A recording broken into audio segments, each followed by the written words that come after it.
Bonjour à tous, dernière ligne droite cette semaine avant le premier tour des élections des 20 et 27 de ce mois. Nouvelle édition spéciale de Midi Pile consacrée au départemental. Je rappelle que vous pouvez nous suivre en simultané sur Éclair TV et en radio sur Éclair FM, mais également sur notre page Facebook Éclair FM TV. C'est le canton numéro 14 qui retient notre attention aujourd'hui, celui de Petit-Canal et plus largement du Nord-Grande-Terre. Pour débattre, nous avons le plaisir d'accueillir dans nos studios les deux binômes titulaires complets qui ont fait acte de candidature. D'un côté, Victor Hartin et Axel Collangean, bonjour. Bonjour. Merci. Et de l'autre, Blaise Mornal et Martine Potor-Didier, bonjour. Bonjour, Monsieur Fendéré, bonjour à la Guadeloupe et bonjour à la population du Nord-Grande-Terre. Merci à vous quatre d'avoir accepté notre invitation. Le tirage au sort réalisé avant cette émission a désigné le binôme Mornal-Potor-Didier pour ouvrir les débats. Et le dernier mot, en fin de débat, sera donc pour le binôme Collangean-Hartin. D'abord, on va vous demander respectivement de vous présenter et de nous dire tout simplement pourquoi vous briguez les suffrages des électeurs de votre canton pour ces départementales. La parole donc au binôme Mornal-Potor-Didier. Honneur aux femmes, je vais laisser... Rebonjour, donc je suis Martine Potor-Didier, première adjointe au maire de la commune d'Anse-Bertrand.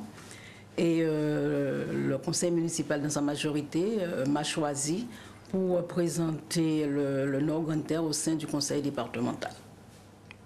Et Blaise Mornal, maire de la ville de Petit-Canal. Je suis arrivé en politique en 2007. J'ai été élu en 2014 au niveau de la ville de Petit-Canal. En 2015, j'ai été élu conseiller départemental du canton 14. Et donc, je me représente pour terminer le travail que j'ai commencé pendant la mandature 2015-2021. Très bien. Martine Potor-Didier, pourquoi cette candidature, au-delà du fait que vous avez été désigné par votre conseil municipal? Alors c'est pour aller dans la continuité parce qu'en 2015, les trois maires du Nord-Grande-Terre ont mis en place un consensus pour travailler ensemble pour le territoire du Nord-Grande-Terre. Et donc c'est pour cette raison qu'aujourd'hui, c'est moi qui représente le Nord-Grande-Terre pour la commune d'Anse-Bertrand. Très bien. Victor Hartin, c'est à vous. Je crois que je n'ai plus à me présenter pour ce pays de Guadeloupe. Je suis un fils du Nord, fils de ce terroir nord-grande-terrien, de Port-Louisien. J'ai été maire de Port-Louis. J'ai été avant adjoint au maire de Charlottesville, et ensuite conseiller municipal de l'opposition. Les Port-Louisiens, les Guadeloupéens me connaissent et connaissent mon engagement. Et je crois que face à cette situation de crise du pays, mais aussi de crise sanitaire, je crois qu'il était important que Victor Hartin soit présent dans ce débat pour clarifier certaines positions et surtout faire en sorte que les gens du Nord, mais les électeurs et électrices, les Guadeloupéens, prennent goût à la politique. Très bien. Axel Collangean. Axel Collangean, maman de 2 enfants, chef d'entreprise, également professeur en sciences politiques. C'est vrai que je suis en politique depuis peu, mais ça fait des années, près de 15 ans, que j'accompagne des personnalités politiques. On connaît mon engagement au niveau local, mais au niveau international également. Et c'est vrai qu'après plusieurs années à l'international, j'ai décidé de rentrer chez moi, en Guadeloupe, pour apporter ma pierre à l'édifice et surtout apporter cette voix des jeunes, de cette génération que je représente, qui dit qu'elle a aussi des choses à proposer, à faire entendre et qu'elle a aussi des solutions, non seulement pour sa génération, mais pour l'ensemble de la société guadeloupéenne. Très bien. Autre question, où allez-vous siéger si vous êtes élu mais quel est surtout votre candidat possible à la présidence du département ? Il faut savoir que nous venons récemment de signer un contrat de gouvernance concerté au niveau de notre équipe. Et donc, ça se situe très vite et assez facilement. Nous avons la même orientation au niveau départemental qu'au niveau régional. Nous sommes dans une cohésion et dans une cohérence sur ces 2 élections. Et donc, nous verrons en fonction des résultats, parce qu'il faut savoir que le président du conseil départemental est élu une fois que les élections sont terminées. Et c'est à partir de là que les forces en présence se déterminent et qu'on s'oriente sur la présidence d'une personne. La réalité de 2015 n'est pas la même que celle de 2021. Le vent a changé de camp. C'est-à-dire ? Non, enfin, Les combinaisons de 2015 ne sont pas les mêmes que celles de cette année. Ben, c'est ce que je dis, hein. En général, c'est comme ça au niveau du département. Hein.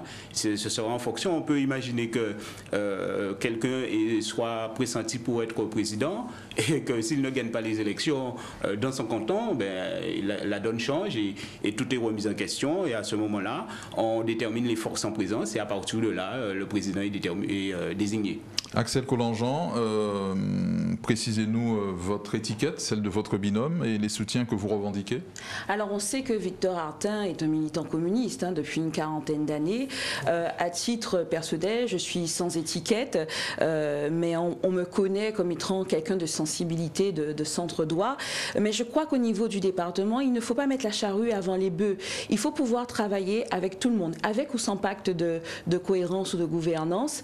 L'idée, c'est de pouvoir se dire qu'en tant que Guadeloupéen, il faut une conscience politique, il faut une conscience humaine forte qui nous donne cette capacité de travailler avec tout le monde, peu importe les accointances politiques. Très bien.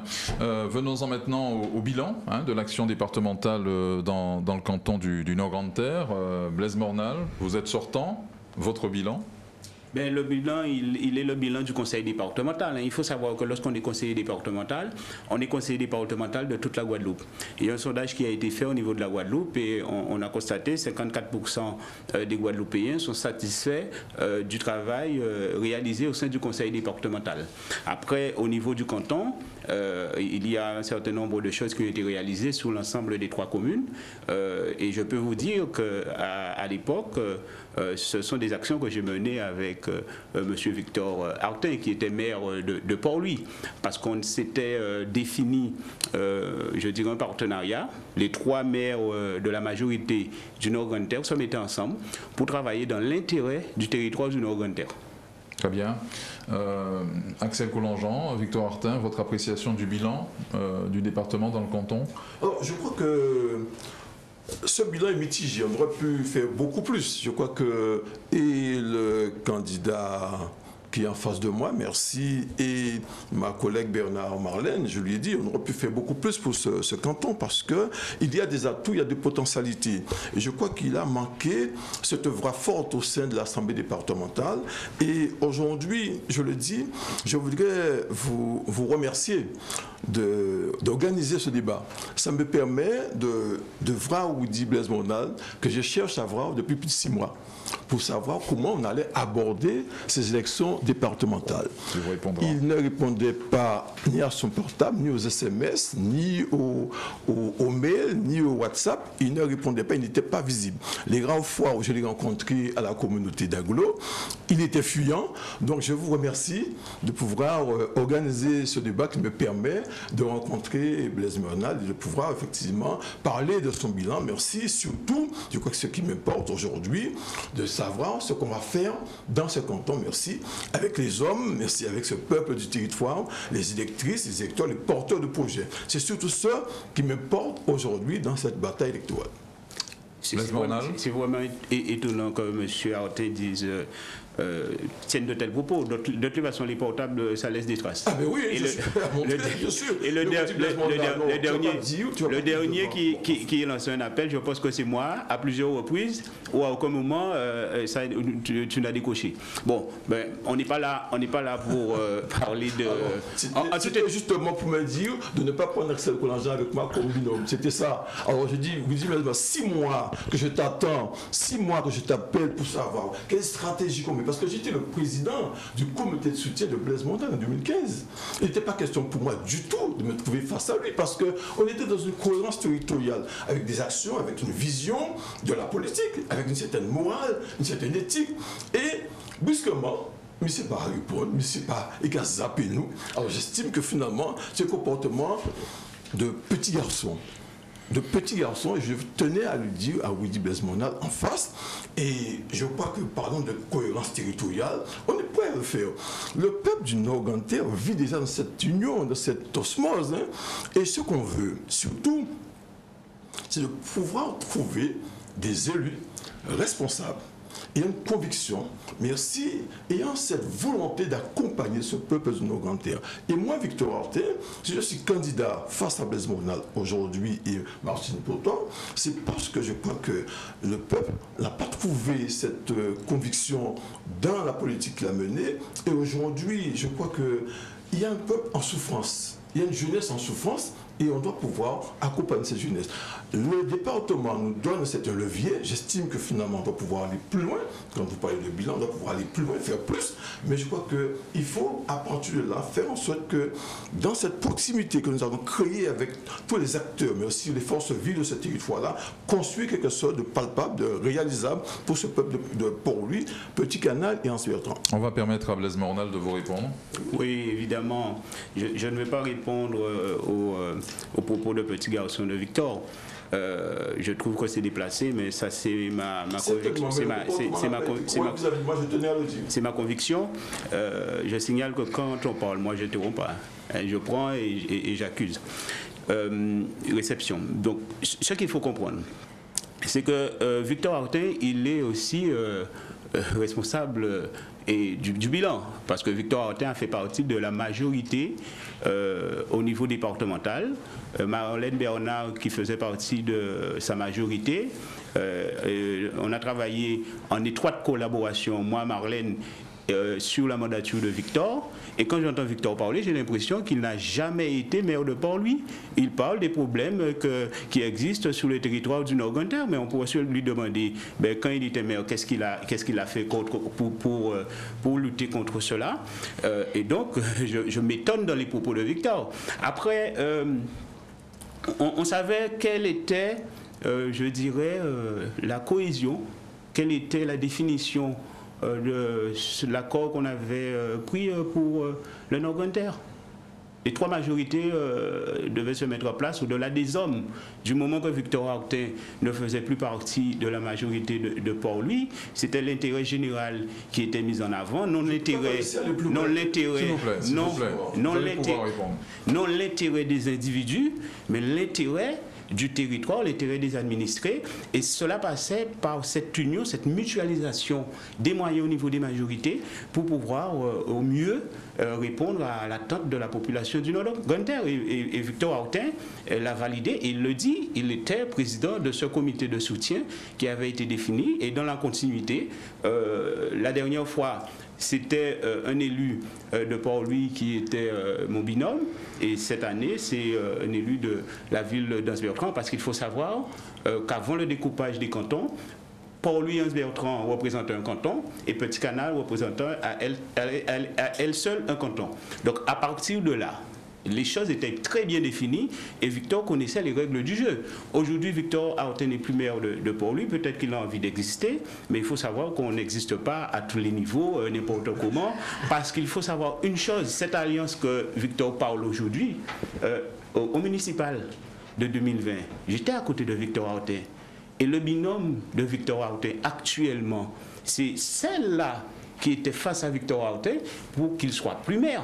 Donc moi, j'ai été fidèle à Victor Hortin jusqu'au bout, et aujourd'hui, je suis dans la logique de ce qu'on avait défini en 2015 dans l'intérêt du territoire du Nord-Grande-Terre, en se disant qu'on n'était pas fixé sur les hommes, mais on était fixé sur les trois villes, les trois collectivités. Victor Hortin. Alors, vous savez, et ensuite Axel Collongeon. Non, mais il me faut quand même répondre à Blaise Monal. Je crois que tous ces propos sont de nature encore à couillonner le peuple. Et je crois que nous sommes des hommes politiques qui vous feront un moment tenir un langage de vérité. C'est vrai, Marlène Bernard était avec moi, je vous reconnais. J'ai dit que le bilan est partiellement négatif, on aurait pu faire beaucoup plus. On peut toujours faire beaucoup plus. Mais bien sûr, je sais, c'est bien ce que je dis, qu'on pouvait faire beaucoup plus, pour cette commune de Port-Louis, qui avait 7 millions de déficit quand je l'ai prise. Donc alors, je l'ai ramené aujourd'hui. Non, mais il ne fallait pas parler de Port-Louis, c'est le canton. Bien sûr, mais je dis, pour le canton, on avait effectivement l'Assemblée départementale qui pouvait nous aider. Je veux dire, elle nous a aidés, mais elle pouvait faire beaucoup plus. Et je dis, s'agissant de cohérence, quand vous parlez effectivement, c'est vrai qu'on s'était mis d'accord, mais à aucun aucun moment, Blaise Rudy-Mornal, alors que je l'ai appelé plusieurs fois, n'a daigné me répondre pour me dire, voilà Victor, tel objectif, telle stratégie qu'on met en place. Et justement, moi je lui ai envoyé un mail. Victor, vous étiez en contact avec mon responsable de cabinet? J'étais en contact avec toi, mais je ne peux pas répondre. Je ne peux pas répondre. C'est là, je vous fais le reproche. Il m'a dit, tiens, il est dans la grève, donc il ne peut pas répondre. Donc, j'ai envoyé un mail. Fait pas 6 mois, non, mais depuis janvier, j'essaie de te joindre, toi. Depuis janvier, j'essaie de te joindre, toi. On ne s'est jamais eu. Mais tu me réponds. Axel Collongeon. Il me dit, tiens, ben, qui va me rappeler? Qui reviendra vers moi? Mais il est en train de monter le coup. C'était pas un coup. Mais bien sûr, c'est un coup. On était dans les électeurs vont trancher. On était dans la Constitution. Les électeurs vont trancher. Pour travailler dans l'intérêt du Nord-Grand-Terre. La moindre des choses, Rudy Mornal, c'était de dire ça. Parce que quand il lève au cheminée dans tout le Nord-Grand-Terre, dis-moi que finalement, changer de stratégie, comme on pas mais encore pas rien, mais je n'ai pas besoin d'élection. J'ai pas besoin d'élection. Jamais changé. J'ai pas besoin Rappelez-vous, monsieur Artin, vous avez été le premier à ne plus vouloir Marouane Bernard à ces élections pour vous positionner. Non, vous avez même occasionné des primaires chez vous. Mais il y avait d'autres personnes. Il n'y a pas que moi. On a une quillette de femmes chez nous. J'ai dit qu'on va pouvoir... Axel Collongeon, vous terminez. J'ai dit qu'on va pouvoir mettre en compétition. C'est ça la démocratie chez nous. Nous pas dictateur, nous pas qu'un dit c'est un tel. Non. On a dit, tiens, il y a plusieurs prétendants chez nous, plusieurs personnes pouvant être candidats. Donc voilà. Alors moi, ce que je retiens de la bouche de Blaise Rudy-Mornal, monsieur le maire de Petit Canal, c'est une question de stratégie. Il nous parle de cohérence et de cohésion. Moi, ce que je vois chez vous, monsieur Mornal, c'est une cohérence de mandat pour continuer à avoir les mandats. Parce que tout le monde sait que vous vivez de cela. Donc, je crois qu'à un moment... il faut quand même que l'on soit conscient des choses. Êtes-vous obligé de cheminer avec uniquement les majorités pour pouvoir travailler pour le Nord-Grand-Terre et pour la Guadeloupe? Ce que je vois là en face de nous, c'est la parfaite illustration d'un terme créole que l'on a chez nous, c'est le dirigonfliste. Voilà, parce que ça va vous assurer la victoire, vous faites un calcul purement mathématique des voix majoritaires, alors vous êtes par là. Eh bien non, là on voit quelqu'un qui n'a pas de colonne vertébrale ni intellectuelle, ni politique, aucune vision. Sa seule vision, c'est de pouvoir stratégiquement faire un calcul mathématique pour être élu. Maintenant, concernant le bilan, j'entends M. Mornal dire que Victor Artin le partage. Mais vous connaissez la loi, M. Mornal. C'est vrai que les binômes sont élus conjointement, mais ils exercent indépendamment leurs fonctions au conseil départemental. Je vous renvoie au texte qui régit cet exercice de la fonction. D'ailleurs, je plains Mme Bernard que vous avez fui lors des dernières séance plénière. Tout le monde nous l'a rapporté au conseil départemental. Et là encore, c'est un manque d'élégance, un manque de correction que l'on vous connaît dans le Nord-Grand-Terre. Et visiblement, ce n'est pas prêt de changer face à la personne qui vous a aidé, qui vous a accompagné. C'est une correction élémentaire que vous n'avez même pas. Maintenant, concernant le bilan, ce que je regarde, les chiffres sont têtus. Vous avez entre 2007 et 2017 le Nord-Grand-Terre qui a perdu 33% des 15 à 44 ans. Donc ça veut dire que les forces vives s'en vont. Il y a un déficit en termes d'attractivité, de politique publique qui concerne le département et des politiques transversales également, surtout sur une compétence mineure, mais quand même importante, qui est le soutien à l'emploi local. Et on a également un taux de chômage qui a augmenté de 1%. Donc là, il faut se poser des questions, de véritables questions sur le bilan. J'entends aussi une autre malhonnêteté intellectuelle de votre part, M. Mornal. Vous vous appropriez le bilan de l'ensemble du conseil départemental, mais sur le Nord-Grand-Terre, concrètement, quand on voit les jeunes agriculteurs qui sont en souffrance, malgré ce que vous dites avoir accompli, quand on voit les familles qui sont également en souffrance parce qu'il manque des infrastructures, eh bien, on peut continuer à dérouler les choses. Certes, vous avez très certainement pu faire 2 ou 3 choses, favoriser un certain nombre de personnes que vous connaissez déjà, mais le bilan, pour ma part, en tant que jeune qui vit les difficultés, en tant que maman qui vit les difficultés du territoire, pour moi, il est vraiment mieux à faire en termes d'action départementale. Et je tiens à souligner à la population que des départementales ne sont pas des municipales. Parfait. On aimerait vous entendre à présent, sauf si vous avez quelque chose à rajouter, Madame Portor-Didier. Non, alors en fait, je comprends M. Victor Artin quand il dit qu'il faisait partie de l'équipe. Effectivement, il faisait partie de l'équipe. Mais pendant les 6 ans, M. Artin ne s'est jamais plaint. Et c'est là où je suis un peu surpris aujourd'hui.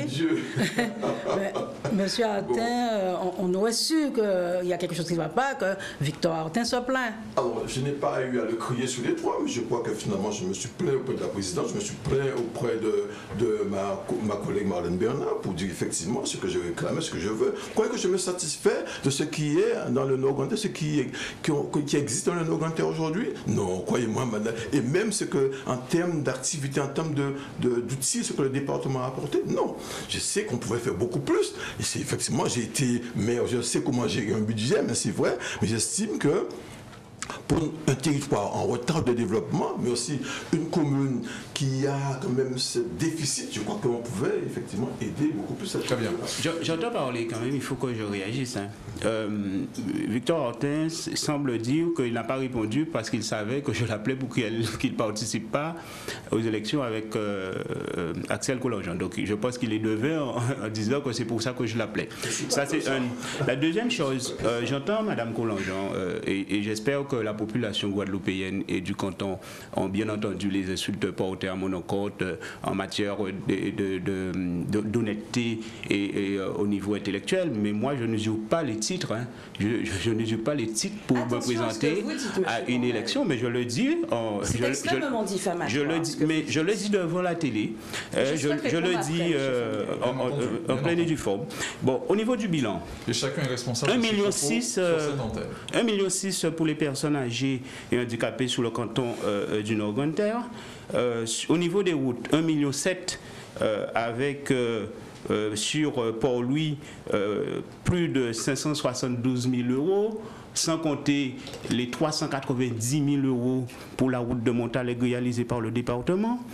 Port-Louis, c'est, je dirais, plus d'1 million en matière de fonds d'aide aux communes pendant la mandature. Oui, Port-Louis aussi, c'est l'implantation de la maison de la santé où on réunit, je dirais, tous les corps de métier pour venir en aide à la population. Donc, oui, on avait le terrain à disposition.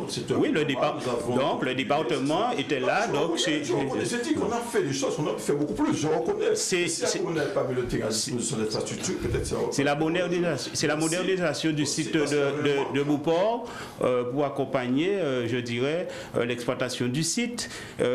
C'est aussi l'implantation d'une antenne pour venir en aide aux familles en difficulté à Petit Canal. Au niveau de la police municipale. Donc il y a des choses qui ont été réalisées. C'est 24 km de réseau pour les agriculteurs sur la ville de Lens-Bertrand qui concerne plus de 100 exploitants agricoles, 1000 hectares de terre qui ont été irrigués. Ce n'est pas négligeable quand même dans un secteur rural. Donc moi je dis que je me suis impliqué et que je suis satisfait du travail opéré, et je suis satisfait aussi du travail opéré par Marlène Bernard, qui était dans la majorité de Victor Artin, où nous avons travaillé en étroite collaboration, que Mme Collongeon vienne sortir ces textes, que chacun est... Mais si on est binôme... Dans les textes de la République, monsieur. Si on est binôme, c'est bien pour travailler et cheminer dans une même direction.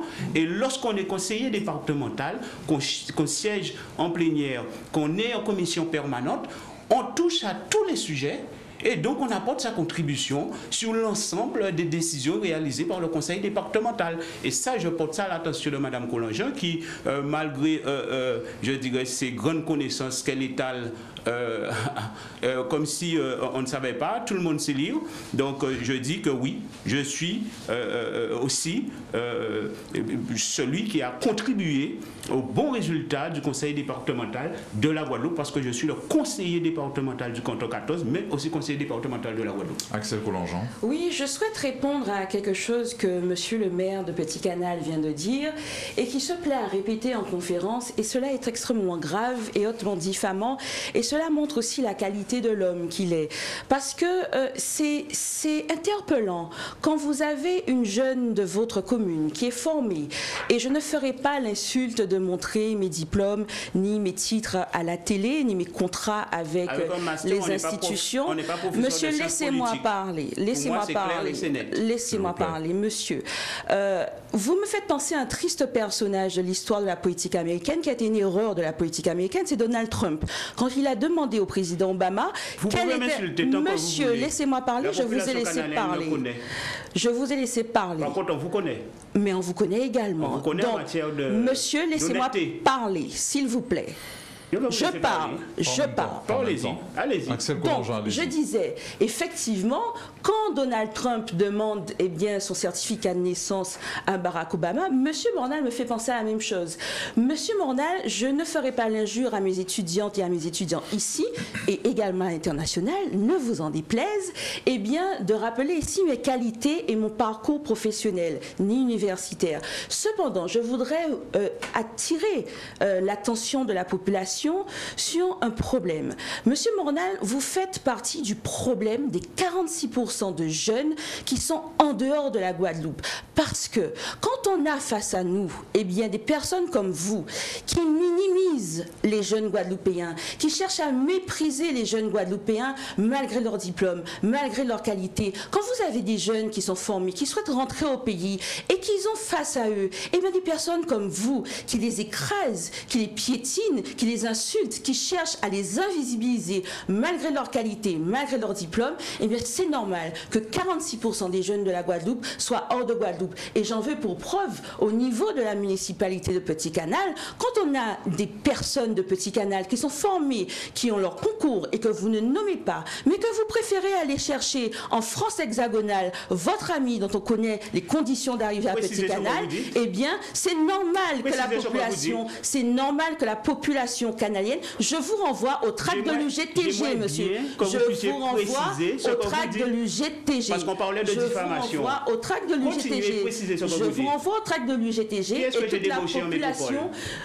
toute la population canalienne connaît cela. Il y a des tracts de l'UGTG qui s'offusquent de cela. Vous appuyez sur l'UGTG aujourd'hui? Vous n'êtes pas à Petit Canal pour savoir ce qui se fait alors? Vous n'étiez pas représentant syndical à un moment? Mais bien sûr. Donc, ça veut dire quoi? Que vous minimisez ce que l'UGTG dit aujourd'hui? Je vous dis de dire ce que vous pensez. Monsieur, je viens de dire ce que je pense et c'est à cause de monsieur Mornal que des jeunes Guadeloupéens se retrouvent chez eux, méprisés, piétinés, parce que Yoka a trouvé trop fort que des jeunes Guadeloupéens formés et qui a fait des bitins de haut niveau. Monsieur Vendéry, il faut savoir qu'une plainte sera déposée cette semaine en diffamation face à cette équipe vis-à-vis des propos tenus envers moi. Mais de manière, on a l'habitude de dépenser l'argent des Canaliens contre les Canaliens. De manière claire et nette. Parce que moi, je pense que lorsqu'on est en politique, on défend ses projets, mais on ne vient pas pour diffamer les gens, pour accuser et pour venir insulter les gens et dénigrer les gens. Je vous laisse libre de vos propos, Madame Collangeon. Alors, on passe à autre chose. Donc, c'est faites ce que je dis avec monsieur Mornal, ne faites pas ce que je fais. On aimerait vous entendre, ça va nous occuper un peu, on aimerait vous entendre sur votre vision pour le Nord-Grande-Terre à l'horizon 2030, c'est-à-dire après-demain, voire 2040. Une vision pour le Nord-Grande-Terre. Il faut savoir une chose, si je peux me permettre, c'est que le développement du Nord-Grande-Terre passe par une cohésion dans les différents projets. Et c'est pour ça que nous nous sommes mis ensemble, les trois majorités du Nord-Grande-Terre, pour non seulement travailler ensemble au niveau du conseil départemental, mais c'est ce que nous faisons déjà aussi au niveau de la communauté d'agglomération du Nord-Grande-Terre, où nous avons un projet de territoire. Et c'est ce projet de territoire qui va être défendu, que ce soit au niveau du département, que ce soit au niveau de la région, pour que nous puissions faire aboutir ces projets-là. Parce qu'il faut bien comprendre une chose, on a besoin de ces deux grandes collectivités. Nous avons une feuille de route qui est définie au niveau communautaire et en tant qu'élu de différentes majorités, nous allons tout mettre en œuvre pour que cela aboutisse. Très bien. Madame Potor-Didier.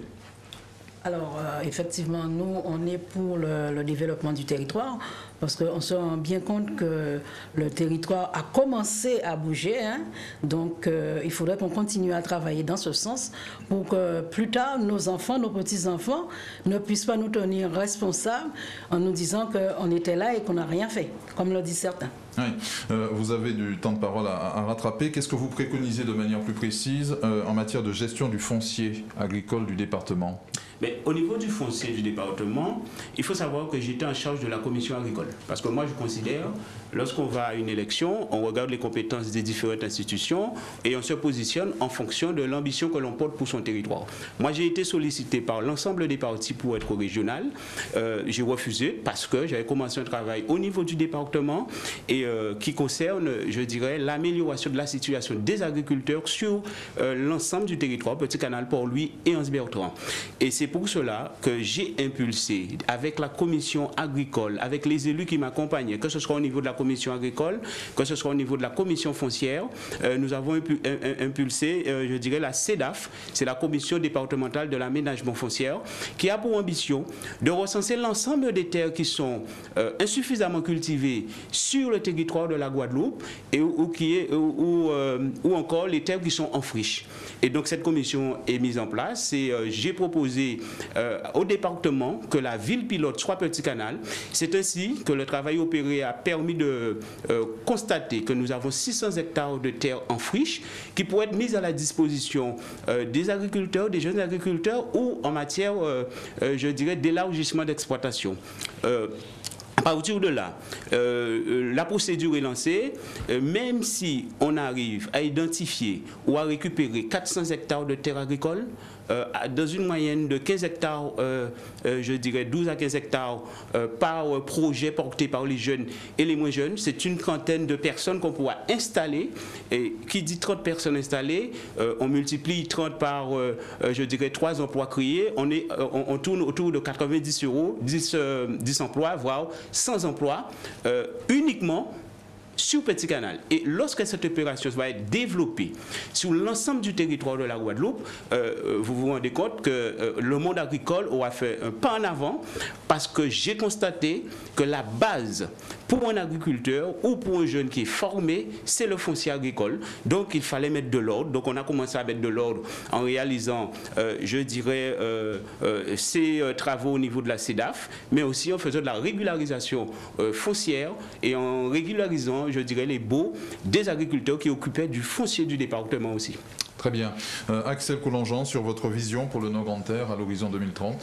Alors, à l'horizon 2030, j'aimerais, et c'est mon rêve pour le Nord-Grande-Terre, que nous, enfants du Nord-Grande-Terre, nous puissions nous implanter, réussir, travailler dans le Nord-Grande-Terre en faisant en sorte que les freins à la mobilité et à l'accès au niveau du Nord-Grande-Terre soient réduits, mais surtout que nous puissions utiliser ce que nous sommes, c'est-à-dire que ce soit nos atouts culturels, patrimoniaux, naturels, comme étant un véritable levier pour l'emploi local. Et on est là en plein dans les compétences du département. Et c'est pourquoi, avec Victor Artin, Hervé Ira et Stella Boudou, eh bien, nous avons cette idée, ce rêve de porter, de faire que le département soit le chef de file, eh bien, d'une labellisation Grand Site de France pour la pointe de la Grande Vigie, sachant que la labellisation Grand Site de France est accordée par le ministère de l'Écologie et du Développement durable et permet de distinguer des sites dits remarquables.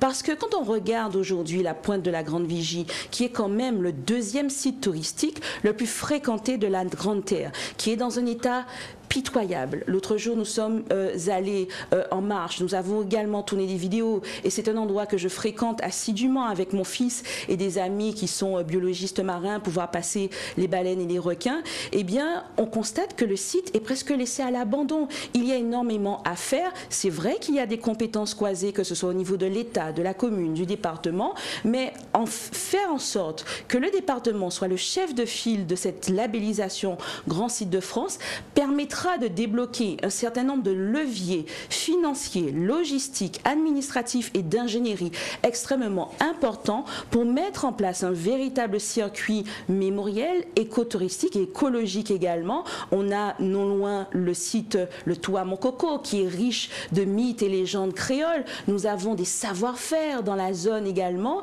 qui peuvent être en consultation avec la population parce que la labellisation Grand Site de France, c'est aussi une construction construction collective, et bien participative avec la population pour pouvoir faire en sorte de valoriser non seulement nos paysages et nos sites, mais également ce que nous sommes et de créer de l'emploi endogène. Très bien. Victor Artin, sur la gestion du foncier spécifiquement. Je crois qu'effectivement, nous avons la possibilité, enfin la particularité plutôt, d'avoir en Nord-Grande-Terre ce foncier disponible et appartenant aux deux grandes collectivités, le département et la région. Mais aussi, nous avons cette particularité d'avoir du foncier non chlordéconé, comme on dit.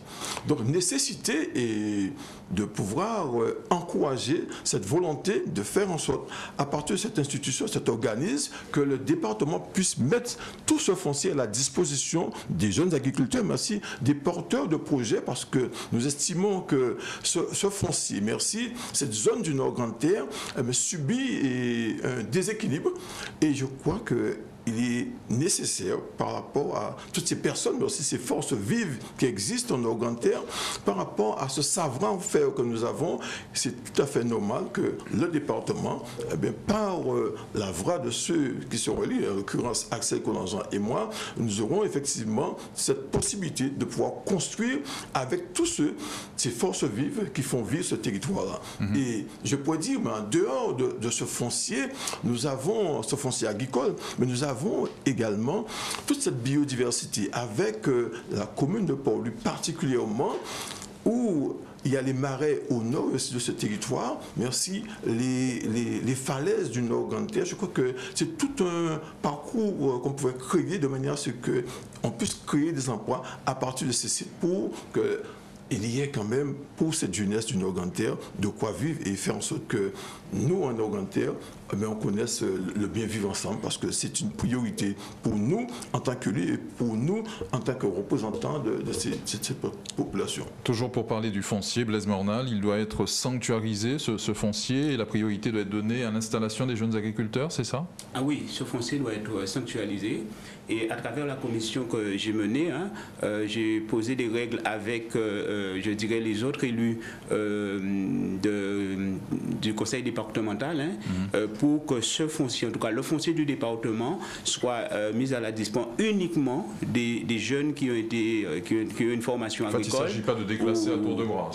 Il ne s'agit pas du tout de déclasser à tour de bois, mais non seulement ça, mais le foncier n'est mis à la disposition aujourd'hui à travers la commission agricole uniquement pour les jeunes agriculteurs ou les personnes qui font prévaloir le titre d'agriculteur. Mais il y a un gros chantier aussi que j'ai commencé avec la commission agricole et la commission foncière au sein du conseil départemental. C'est le foncier aussi occupé par les Guadeloupéens qui logent sur ce foncier-là et qui ont besoin aussi d'avoir leur titre de propriété. Et Victor en sait quelque chose parce que lui-même il est concerné. Je sais qu'il n'a pas été satisfait de la proposition que je lui ai faite de pouvoir bénéficier que de 800 mètres carrés et que bon, sa demande était sur 3000 mètres carrés par un projet personnel qu'il portait. Mais malheureusement, c'était ce qui avait été défini au sein de la commission foncière et agricole. Donc à partir de là, c'est un gros chantier. Les Guadeloupéens ont besoin de devenir propriétaires aussi pour pouvoir, je dirais, transmettre leurs biens et leur construction réalisée sur ce foncier-là, je dirais, à leurs enfants. Et donc, il y a du travail, il y a véritablement un gros travail à faire au niveau du foncier. Je vais rajouter aussi qu'il faut vraiment que ce soit des agriculteurs, des gens qui vivent de l'agriculture, parce qu'on se rend compte dans le Nord-Grande-Terre, beaucoup de gens occupent les terrains, que ce soit de la région, du département, de la SAFER, et quand on regarde ces propriétés-là, ils sont en friche.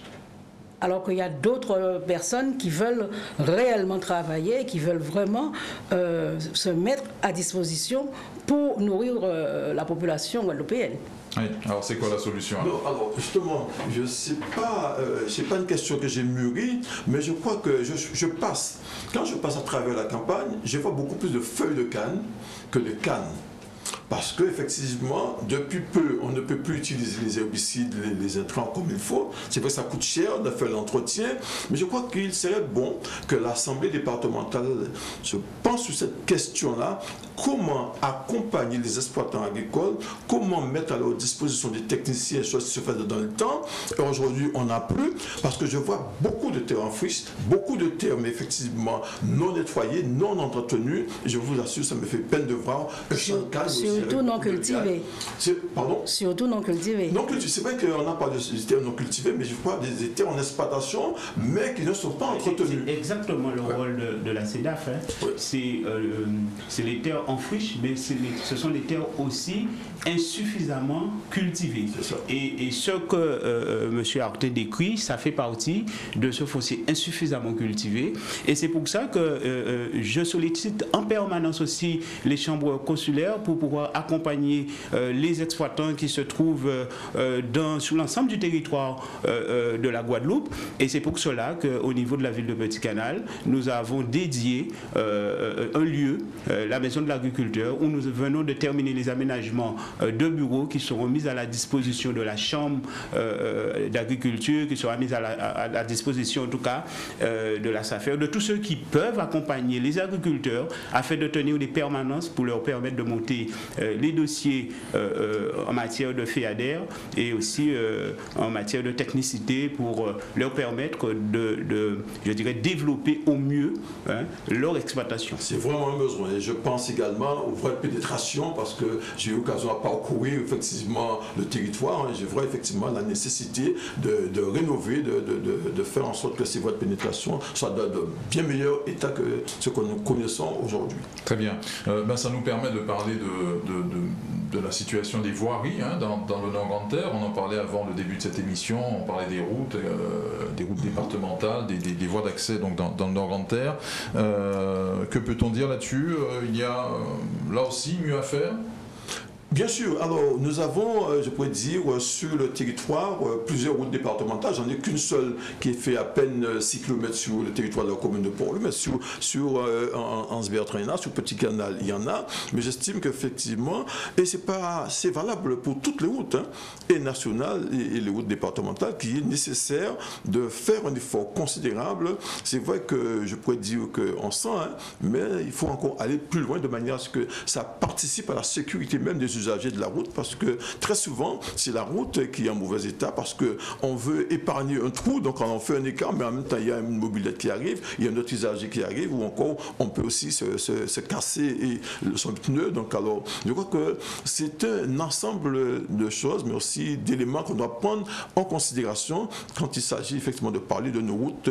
Je ne parle même pas de l'éclairage, parce que là aussi ça participe à la sécurité des usagers. Donc alors je crois que c'est un dossier aussi important que le dossier agricole, que le dossier des collèges et d'autres, quand on va parler de la petite enfance ou encore du troisième âge. Je crois que tous ces outils. Qu'est-ce qu'il faudra améliorer de manière concrète là, en termes de réseau routier? Alors je crois que la surface de liaison, comme on dit, merci, je crois que les trottoirs, ça pour assurer la sécurité des piétons à certains endroits, mais aussi l'éclairage de ces routes départementales, c'est nécessaire.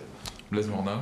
Oui, je voudrais quand même rassurer M. Artin pour lui dire que la route de Belin a été déjà validée au sein du conseil départemental et ça a été validé en plénière pour que cette route-là soit refaite en totalité avec un aménagement au niveau d'une piste cyclable pour faciliter le déplacement de tous ceux qui se déplacent en mode doux. Pardon, je pense aussi l'agrandissement de cette route parce que maintenant on a l'écart qui conduit les enfants dans le lycée, mais aussi on a une petite période de campagne sucrière, mais aussi des gros camions qui circulent. On peut à peine doubler, dépasser. C'est exactement ce qui a été validé, donc c'est une demande que j'ai faite depuis tantôt, que j'ai porté avec Marlène Bernard au sein du conseil départemental et qui a vu l'aboutissement à travers le vote en plénière de la majorité des élus du conseil départemental. Mais concernant les routes, moi j'ambitionne avec un projet beaucoup plus immense que simplement refaire ce qui existe actuellement. Aujourd'hui, on a un véritable problème en Guadeloupe pour, je dirais, l'utilisation du vélo. Hein, que ce soit pour ceux qui le fassent de manière sportive, que ce soit pour ceux qui le fassent de manière au niveau du loisir. On a un véritable problème, on se fait renverser, on a beaucoup de tués sur nos routes et nous avons, je dirais, une chance inouïe, le Nord-Grande-Terre, où nous avons les accotements nécessaires pour réaliser des pistes cyclables sur près de 70 km dans le Nord-Grande-Terre, sans pour cela faire plus de dépenses que cela. Les accotements sont facilement aménageables, nous n'avons pas de grosses pentes et ça va permettre à l'ensemble des Guadeloupéens de venir pratiquer le vélo dans le Nord-Grande-Terre, de créer aussi une économie. Hein. On pourrait penser des entreprises de location de vélos électriques. Aujourd'hui, c'est beaucoup plus facile de se déplacer. Ces gens-là pourront se déplacer non seulement sur nos routes, mais ils pourront aussi vaquer à des occupations à l'intérieur des terres. Nous avons beaucoup de chemins en tuf, nous avons, je dirais, un paysage magnifique. Ça pourrait sécuriser la pratique du vélo, ça pourrait rassurer les parents dont les enfants pratiquent ce sport. Et donc, il y a une économie qui pourrait émaner de cet aménagement. Et c'est pour ça que ce sera mon cheval de bataille. Hein, parce que le département doit mettre, je dirais, son financement. La région doit apporter sa contribution parce que nous avons des routes départementales et des routes nationales qui sont trop proches. Et même au niveau communal, hein, je prends comme exemple, et j'invite les Guadeloupéens à aller voir ce que j'ai fait sur Goukap. Sur la route communale, j'ai réalisé un certain nombre de travaux, effectivement, avec trottoir pour faciliter le déplacement des piétons et aussi une piste sur les côtés pour faciliter, je dirais, le déplacement en mode doux. Et s'il y a un écart à faire, la route est aménagée pour cela. Et qui arrive sur la route nationale et la route départementale, où là aussi j'ai combiné ma présence au sein du conseil départemental pour pouvoir réaliser ces travaux. Et c'est ainsi que des travaux ont été réalisés sur l'ensemble du territoire. En Bertrand aussi, en centre-bourg. En centre-bourg, nous avons les trottoirs pour le cadre de vie des gens. Nous avons aussi l'école José Moustache qui a été accompagnée par le département.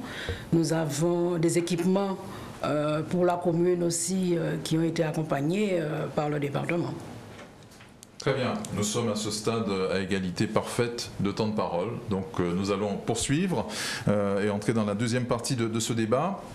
La mobilisation des marins-pêcheurs a fait la une de l'actualité, comme vous le savez, ces derniers jours. Ils ont obtenu gain de cause. L'occasion de rappeler que le département exerce la compétence portuaire dans 21 ports de 18 communes de notre archipel, y compris donc dans le Nord-Grande-Terre. Quel est l'état des lieux? Que faut-il améliorer? Axel Collangean. Je crois qu'il y a un véritable enjeu sur la modernisation des ports et je voudrais quand même m'étonner qu'à l'approche des élections, il y ait des subventions qui soient arrivées alors même qu'on avait toute une mandature pour travailler. Et c'est vrai que sur le Nord-Grande-Terre, eh bien, ça fait des années.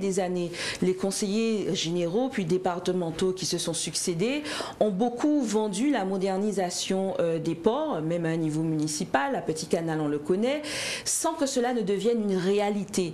Et donc, sur ces ports, je crois qu'il nous faut pouvoir renforcer l'autonomisation et la compétitivité des marins-pêcheurs à travers des équipements, aller plus loin que ce qui est déjà fait, pouvoir valoriser un certain nombre de savoir-faire et surtout penser aussi à la multimodalité de ces ports. Et là, je sais que c'est un dossier qui tient à cœur à Victor Hartin, surtout à Port-Louis, et que ça fait des années et des années que l'on entend parler de cette modernisation des ports qui tarde à venir. Donc on croit à cette multimodalité des ports, pouvoir allier plusieurs types d'activités sur ces ports et aussi aller aussi sur d'autres types de transports pour pouvoir aller en complémentarité avec le transport terrestre. Il y a eu l'expérimentation des bus des mers. Je souhaite qu'on aille plus loin que l'expérimentation et qu'on puisse véritablement penser au désengorgement de l'accessibilité du Nord-Grande-Terre à travers le transport maritime, surtout quand on voit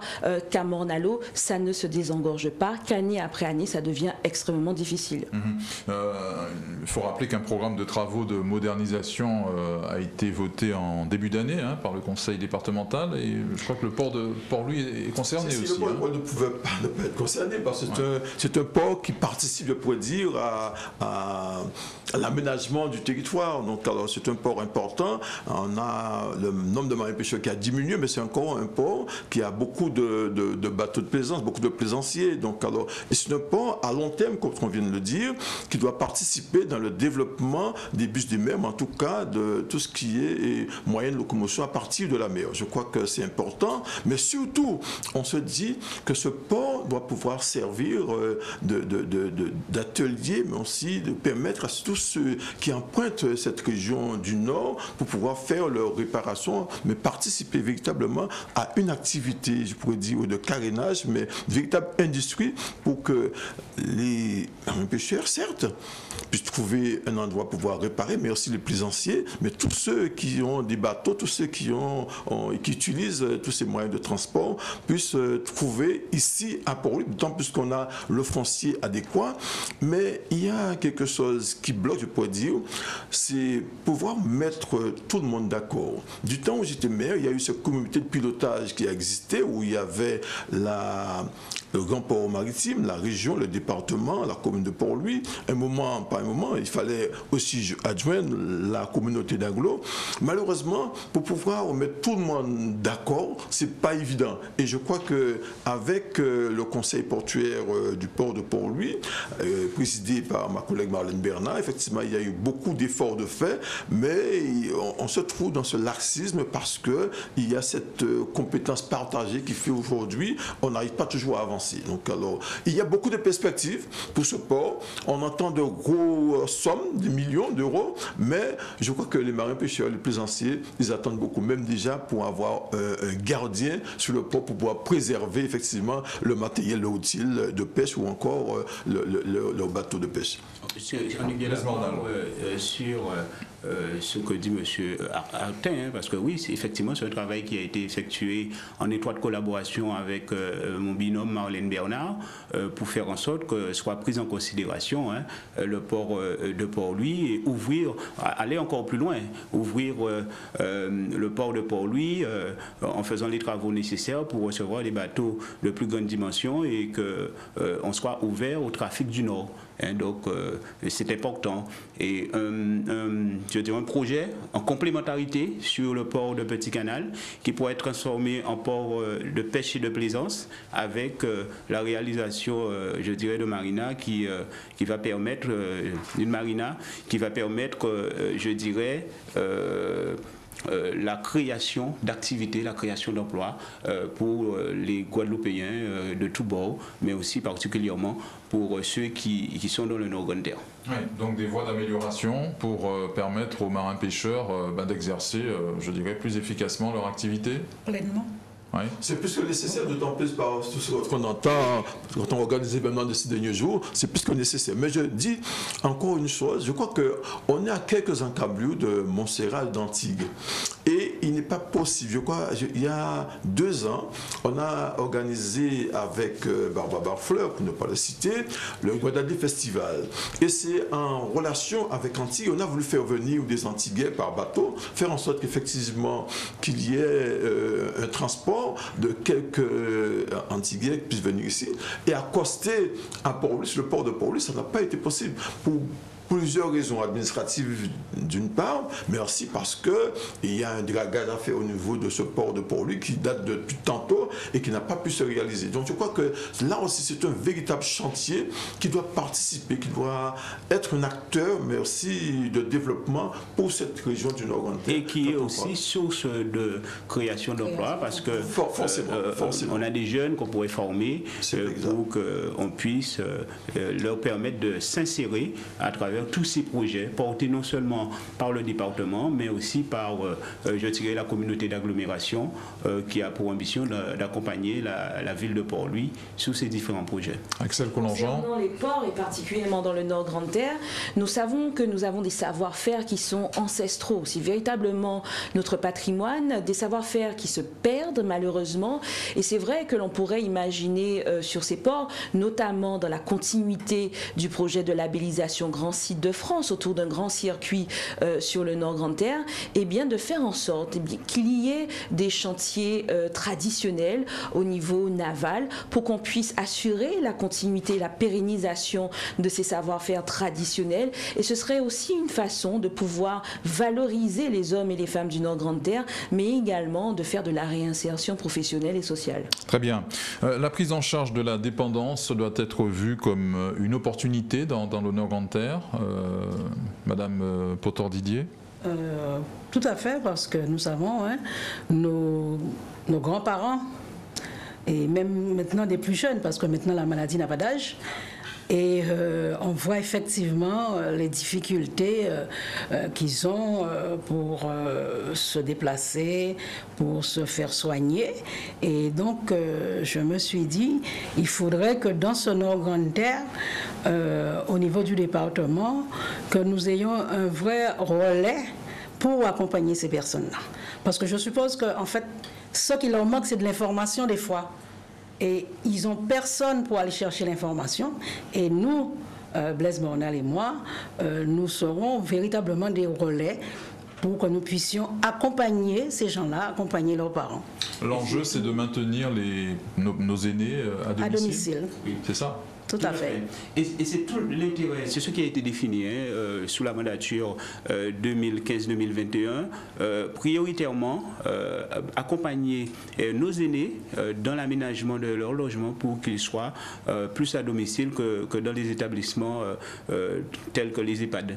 Donc ça a été appliqué, et donc il y a toujours à faire mieux, ça c'est clair, et à travers, je dirais, ce projet de contrat concerté pour la gouvernance, on a constaté qu'il y a des fonds qui existent au département pour accompagner les personnes âgées dans l'amélioration des habitats, mais il y a aussi les mêmes fonds qui existent au niveau régional. Donc l'objectif, c'est de pouvoir prendre tout cela, créer une belle et une grosse enveloppe, et pour mieux accompagner, je dirais, les personnes âgées, mieux accompagner la population dans l'amélioration de leur habitat et de leur bien-être. Ce qu'il faut aussi retenir, c'est que nous mettons tout en œuvre pour que nous puissions rapprocher les institutions. À travers récemment l'implantation de la maison France Service à Petit Canal, c'est l'ensemble des services, par exemple de la CAF, de la sécurité sociale, qui seront plus près de la population dans le Nord Grande Terre. Et l'intérêt d'être dans les trois majorités et d'être au sein du conseil départemental ouvre droit à ça aussi.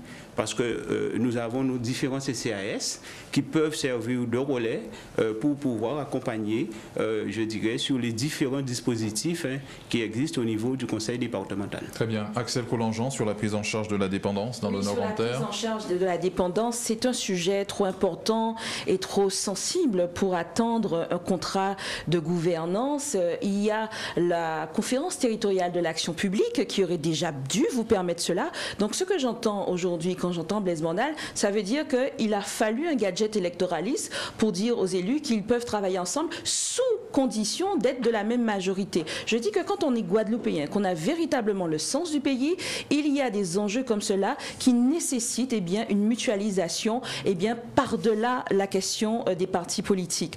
Maintenant, concernant la dépendance, Victor Hartin, nos suppléants et moi, nous avons des propositions extrêmement concrètes que nous souhaitons exposer à la population, notamment concernant le mode de garde. Effectivement, j'entends que les EHPAD, cela ne nous ressemble pas. Ça pas dans, mais c'est l'habitude en nous. Bien sûr que les EHPAD sont nécessaires pour un certain type de public, mais ce qui nous ressemble sociologiquement, culturellement, historiquement en Guadeloupe et particulièrement dans le Nord Grande Terre, c'est le bien vivre en famille, c'est la solidarité familiale.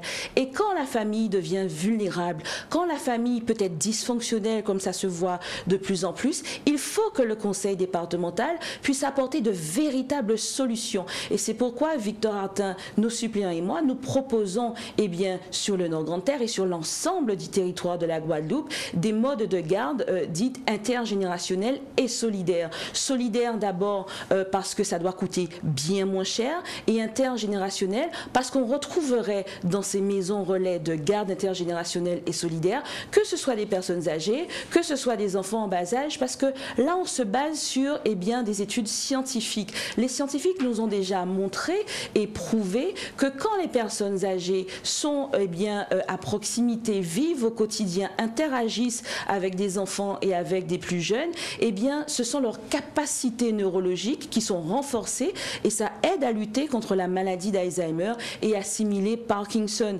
Et pour les enfants, cela nous permet d'avoir une transmission de nos valeurs, de ce que nous sommes, de la créolité et également des valeurs familiales quand on a des familles dysfonctionnelles. Et j'insiste sur le côté solidaire. Je pense à cette maman de Macaille que nous avons rencontrée, comme beaucoup d'autres mamans, tout à fait, Macaille Anse-Bertrand pour celles et ceux qui ne connaissent pas, qui me disait, Madame Collangean, je touche 1 300 € par mois, je dois quitter Anse-Bertrand tous les matins à 5 heures pour aller travailler à Jarry. J'ai 4 enfants, 2 sont en études, donc il faut payer les loyers. Il y a près de 500 et quelques euros de loyer. Et les 2 enfants en bas âge, 7 ans et 8 ans, qu'en fait-on?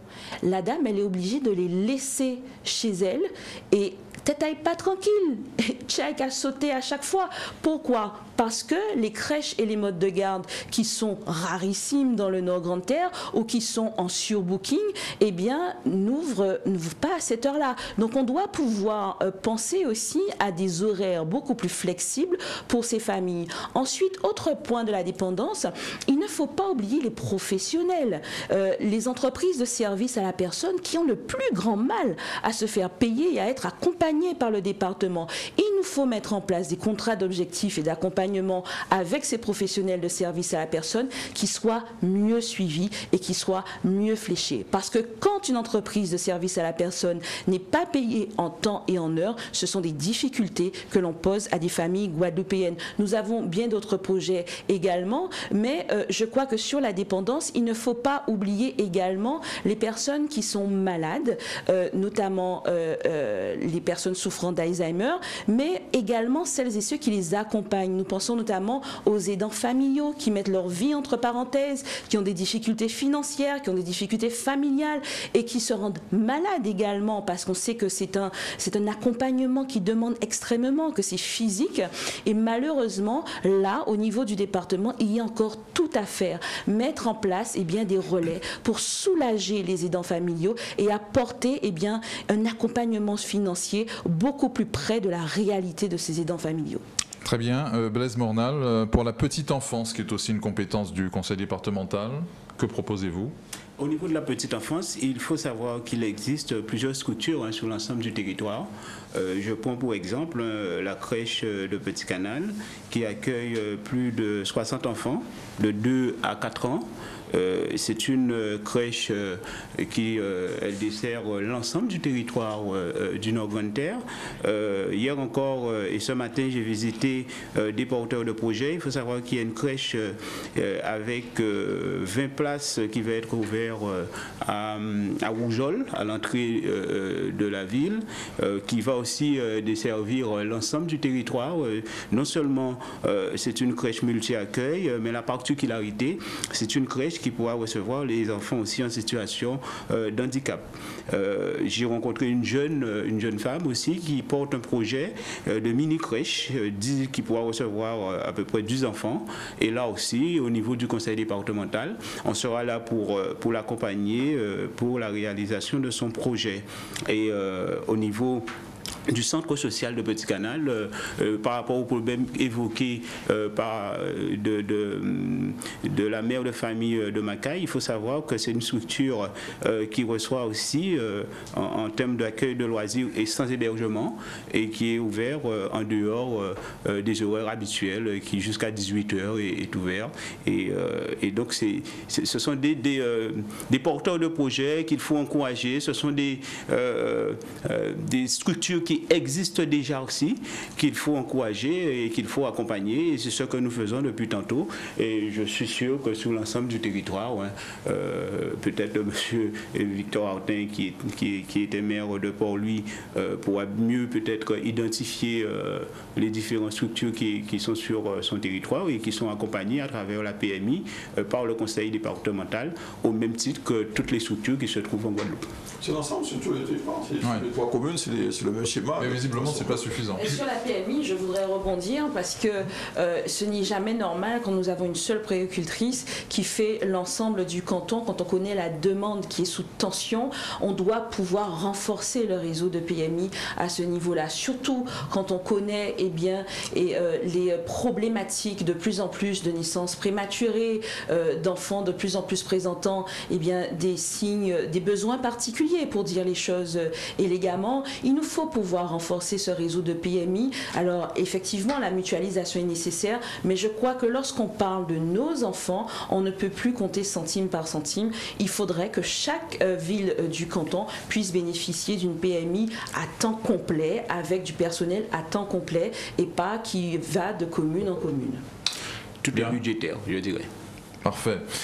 Les éléments clés de vos programmes respectifs à présent pour le canton?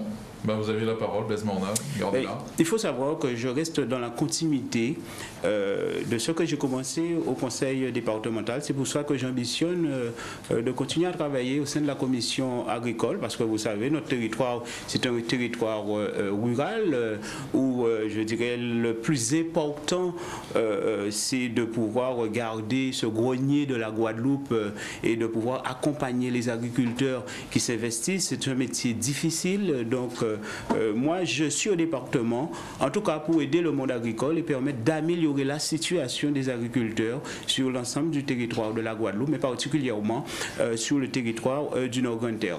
Donc, vous l'aurez compris, mon cheval de bataille, ce sera la finalité de la commission départementale des affaires foncières, non seulement sur le Nord-Grande-Terre, mais sur toute la Guadeloupe, parce qu'il faudra identifier le foncier disponible pour mettre à la disposition de nos jeunes agriculteurs de l'ensemble du territoire de la Guadeloupe et de ses dépendances, parce que j'ai eu aussi à travailler et avoir des résultats sur Marie-Galante, je dirais la Désirade, etc.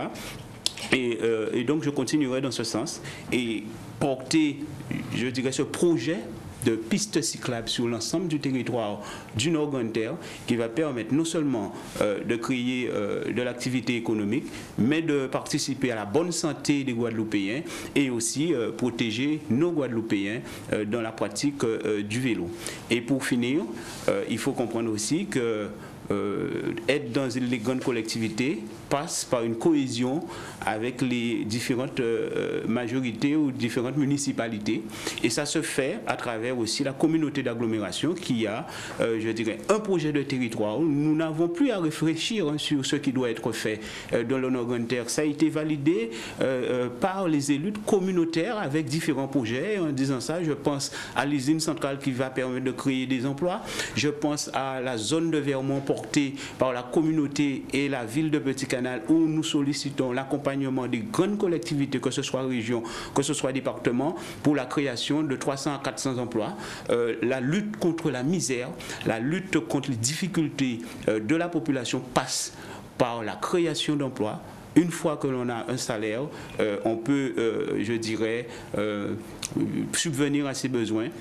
Donc avant toute chose, c'est ça pour nous faire en sorte que le Nord-Grande-Terre permette à mon Grande-Terre travailler en Grande-Terre et que nous créions des emplois. Et pour moi, ça, c'est la solution. Martine Potor-Didier, vos priorités? Alors, pour moi, ce sera plus axé sur le social.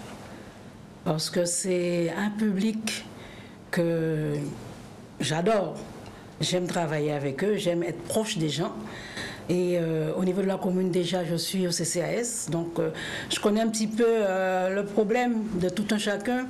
Et donc, pour moi, ce sera une priorité pour accompagner ce genre de public au sein du département.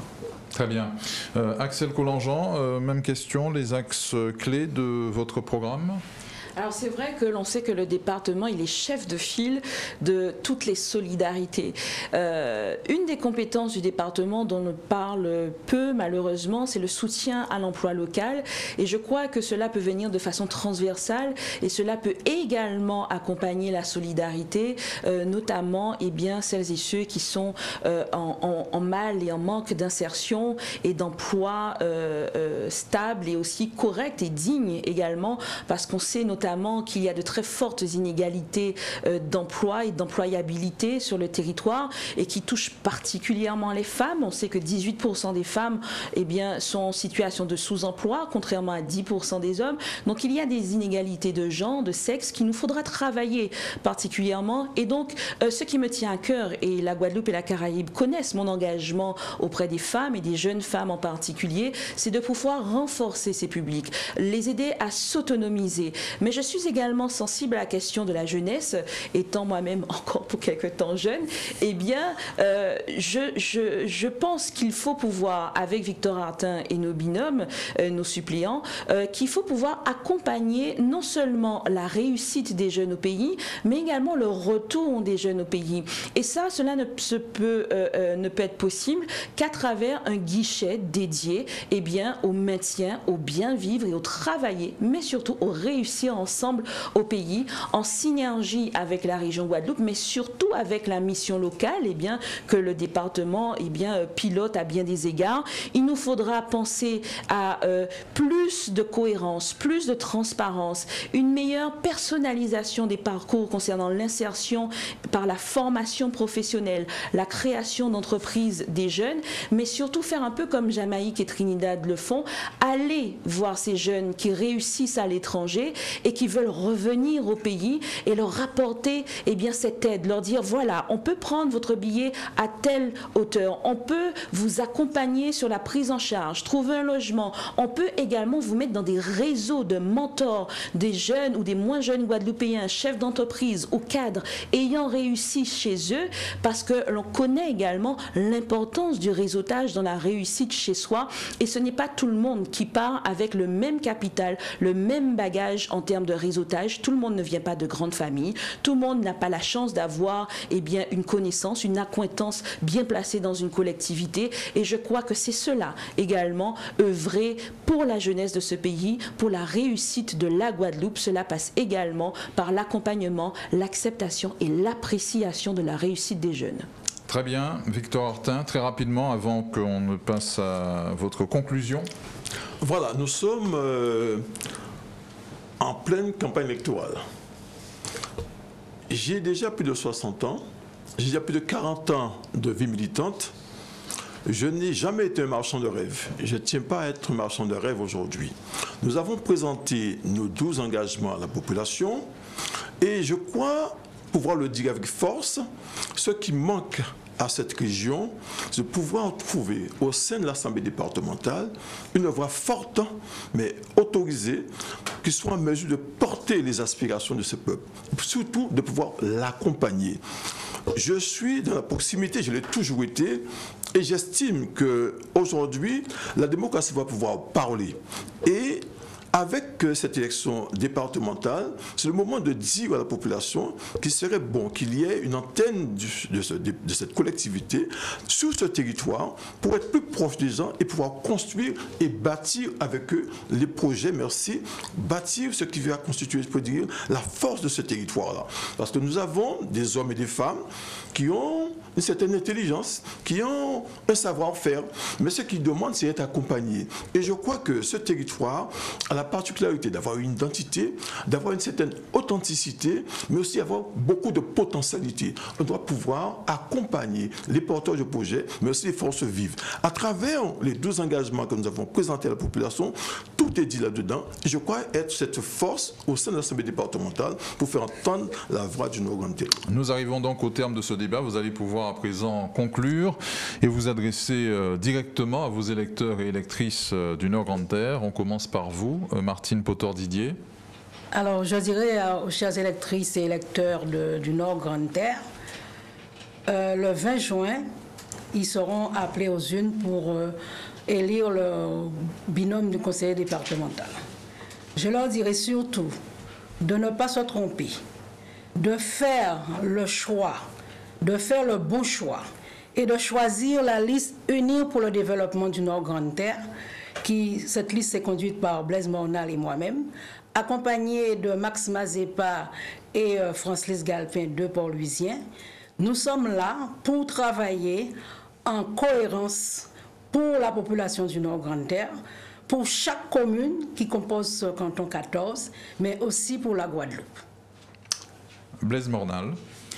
Je voudrais dire aux électeurs et à la population du Nord-Grande-Terre que j'ai déjà fait mes preuves sur ce que je sais faire. Ils savent à travers, je dirais, mes réalisations au niveau de la ville de Petit-Canal que je ne suis pas celui qui va étaler des tas de propositions pour ne pas les tenir. J'ai une ligne directive qui est définie. Aujourd'hui, nous avons des projets qui sont déjà validés au sein de la communauté d'agglomération du Nord-Grande-Terre.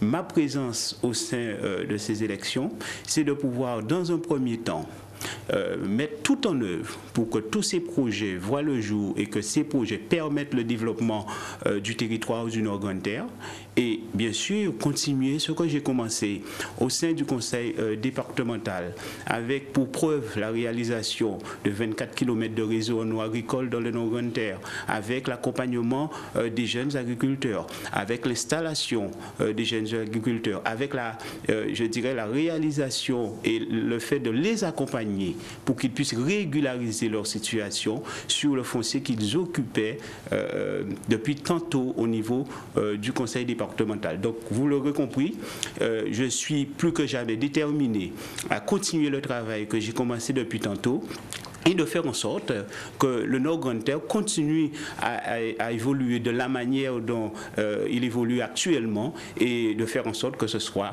un lieu qui soit toujours aussi agréable à visiter et aussi agréable à découvrir.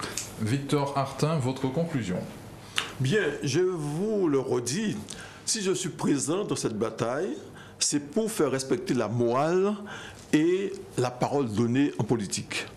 Après plus de 40 ans de militantisme, je crois qu'en Nord-Grande-Terre et en Guadeloupe tout particulièrement, on me connaît. Et je crois pouvoir dire, ces élections, c'est l'occasion, après cette crise de Covid qu'on a connue, pour pouvoir relancer ce pays. Ce pays doit être relancé parce que c'est nécessaire aujourd'hui pour les générations futures. En tant qu'homme d'engagement, homme de conviction, merci, de par mon expérience, j'invite tous les électeurs de tout le Nord-Grande-Terre à converger vers les unes de manière à ce que le binôme Axel Colangean et moi-même, avec nos suppléants Hervé Ira et Stella Boudou, nous serons dès ce dimanche 20 juin triompher au sein de ce canton numéro 14 pour lui Petit-Canal Anse-Bertrand. Nous représentons l'espoir, mais nous représentons surtout l'expérience. Merci, nous voulons faire que l'excellence territoriale soit une réalité dans ce canton numéro 14. Axel Colangean, vous avez le dernier mot. Alors, chères électrices, chers électeurs du canton numéro 14, d'Anse-Bertrand, Petit-Canal et Port-Louis, vous savez que Victor Hartin et moi, nous faisons de la politique avec cœur. Nous la faisons avec compassion et empathie. Et c'est cette façon de faire de la politique que nous souhaitons vous apporter pour pouvoir améliorer votre quotidien, mais surtout apporter une ambition beaucoup plus grande au Nord-Grande-Terre parce que ça nous ressemble aussi de réussir dans le Nord-Grande-Terre. Et nous avons à cœur de mettre au centre de nos actions cette solidarité territoriale pour travailler pour vous toutes et pour vous tous. Alors, dès le 20 juin, nous vous demandons de faire le choix de la politique menée avec le cœur à votre service. Merci à vous d'avoir pris part à notre débat ce lundi. Merci à vous qui nous avez suivis sur Éclair TV, Éclair FM. Bon, je pense que ça s'est bien passé. On a été dans la correction, c'est ce qui est important et cela me tenait à cœur. Donc, Parfait. Tout ce qui devait être dit a été dit. Merci à vous. On se retrouve demain pour un prochain débat. Vous restez assis. À demain sur nos antennes Éclair FM et Éclair TV.